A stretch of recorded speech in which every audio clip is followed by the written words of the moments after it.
राधे कृष्णा दोस्तों, वैष्णवी वृंदावन चैनल में आपका स्वागत है। आइए सुनते हैं इंद्रा एकादशी की व्रत कथा। पौराणिक कथा के अनुसार प्राचीन काल में सतयुग के समय में महिष्मती नाम की एक नगरी में इंद्रसेन नाम का एक प्रतापी राजा धर्म पूर्वक अपनी प्रजा का पालन करते हुए शासन करता था। वह राजा पुत्र, पौत्र और धन आदि से संपन्न और विष्णु का परम भक्त था।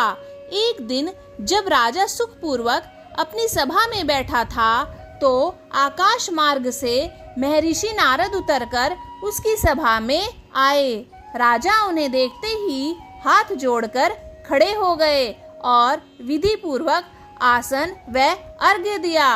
सुख से बैठकर मुनि ने राजा से पूछा कि हे राजन, आपके सातों अंग कुशल पूर्वक तो हैं, तुम्हारी बुद्धि धर्म में और तुम्हारा मन विष्णु भक्ति में तो रहता है।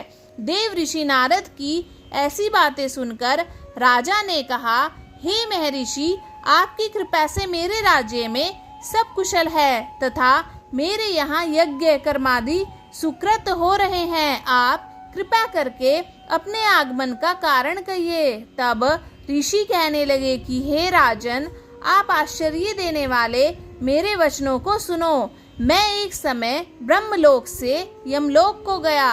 वहाँ श्रद्धा पूर्वक यमराज से पूजित होकर मैंने धर्मशील और सत्यवान धर्मराज की प्रशंसा की। उसी यमराज की सभा में महान ज्ञानी और धर्मात्मा तुम्हारे पिता को एकादशी का व्रत भंग होने के कारण देखा। उन्होंने संदेशा दिया, सो मैं तुम्हें कहता हूँ। उन्होंने कहा कि पूर्व जन्म में कोई विघ्न हो जाने के कारण मैं यमराज के निकट रह रहा हूँ। सो हे पुत्र, यदि तुम अश्विन कृष्ण इंद्रा एकादशी का व्रत मेरे निमित्त करो तो मुझे स्वर्ग की प्राप्ति हो सकती है। इतना सुनकर राजा कहने लगा कि हे महर्षि, आप इस व्रत की विधि मुझसे कहिए। नारद जी कहने लगे, अश्विन माह की कृष्ण पक्ष की दशमी के दिन प्रातः काल श्रद्धा पूर्वक स्नान आदि से निवृत्त होकर पुनः दोपहर को नदी आदि में जाकर स्नान करें। फिर श्रद्धा पूर्वक पितरों का श्राद्ध करें और एक बार भोजन करें।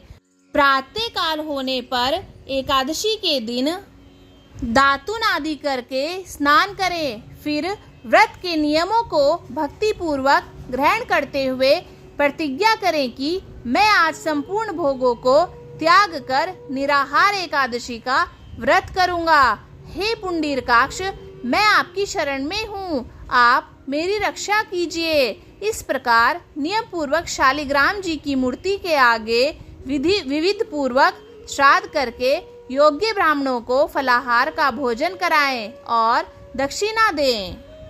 पितरों के श्राद्ध से जो बच जाए उसको सूंघ कर गौ को दे दें तथा धूप, दीप, गंध, पुष्प, नैवेद्य आदि सब सामग्री से ऋषिकेश भगवान का पूजन करें।